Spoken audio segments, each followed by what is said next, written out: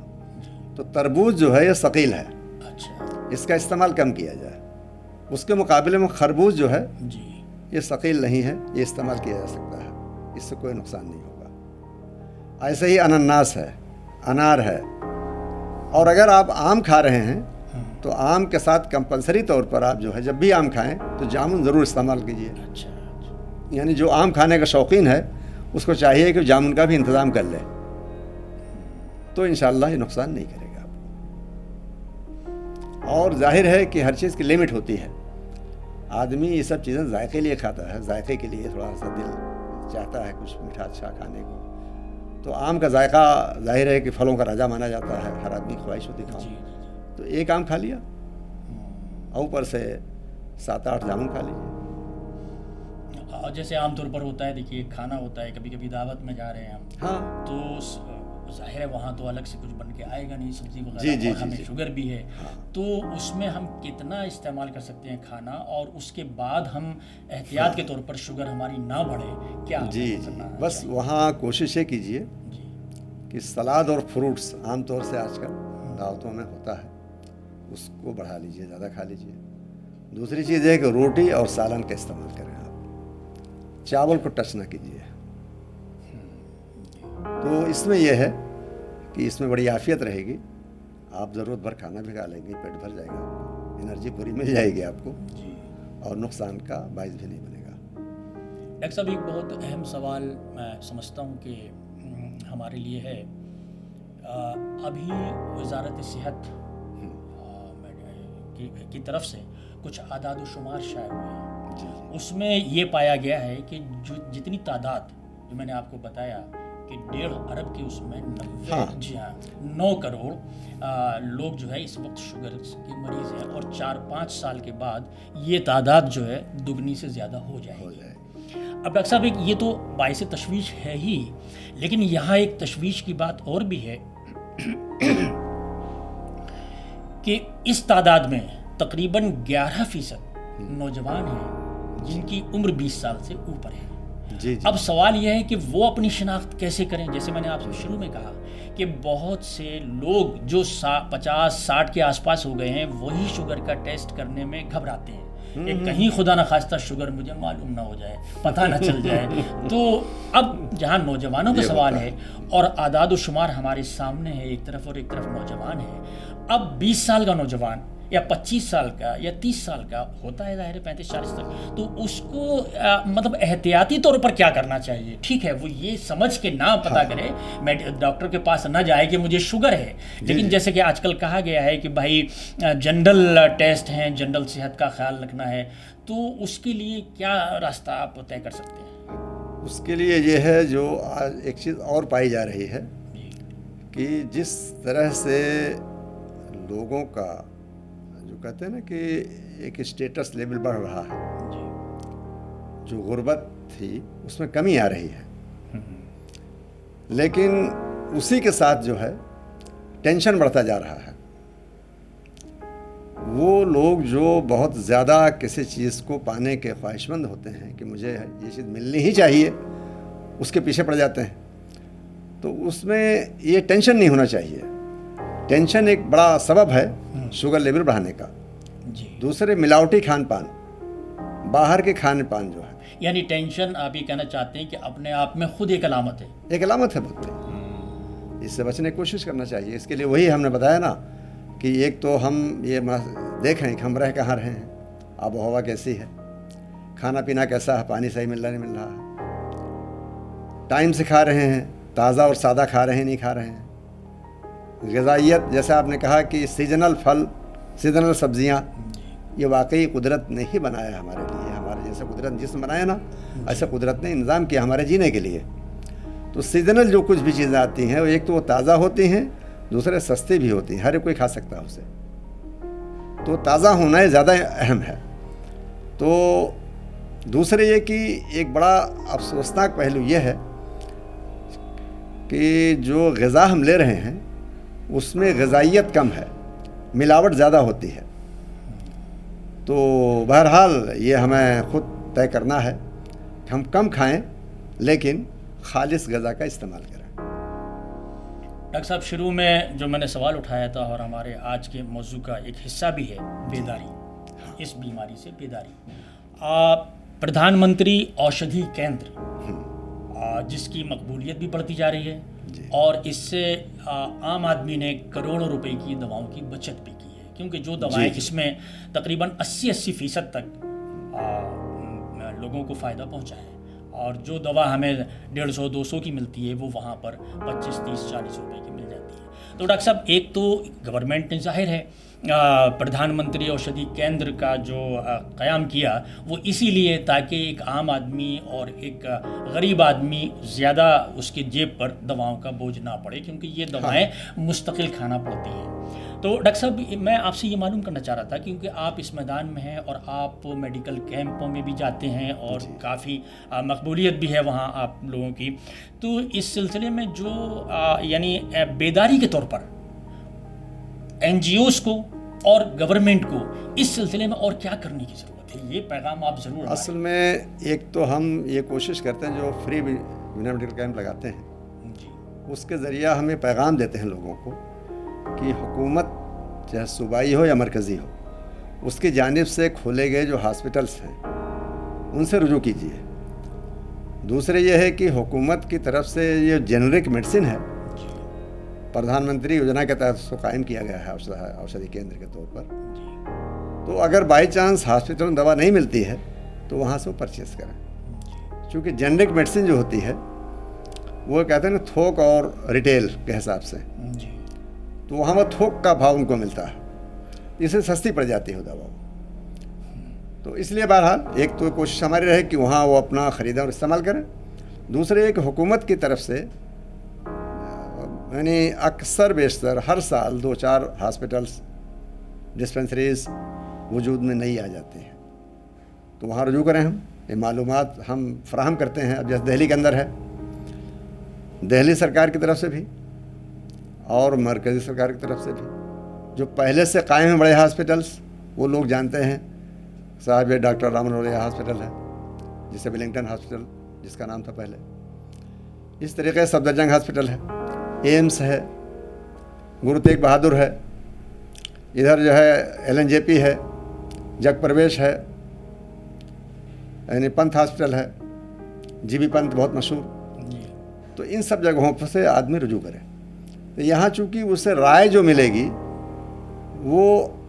صحیح رائے ملے گی، چونکہ یہ ڈاکٹرز جو ہوتے ہیں یہ ذمہ دار ڈاکٹر ہیں، ریسپانسبل ڈاکٹرز ہیں، کوالیفائڈ ڈاکٹرز ہیں، ان کو جو ہے پبلک سے ہمدردی بھی ہے اور جو ہے وہ صحیح مشورہ بھی دیتے ہیں، وہ آپ کو صحیح رائے دی جائے گی کہ آپ اپنے کھان پان کا خیال رکھیں، کس طریقے سے اور کون سی دوائیں استعمال کریں، زیادہ کریں نہ کریں، اور جانچ فالتو نہیں کرائیں گے، وہ جو ضرورت کی چیزیں ہیں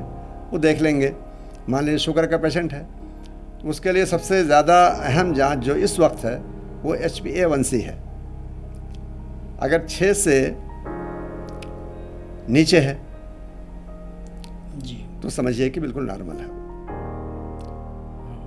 6, 7, 8 تک ہے تو پری ڈائبٹک کنڈیشن ہے وہ۔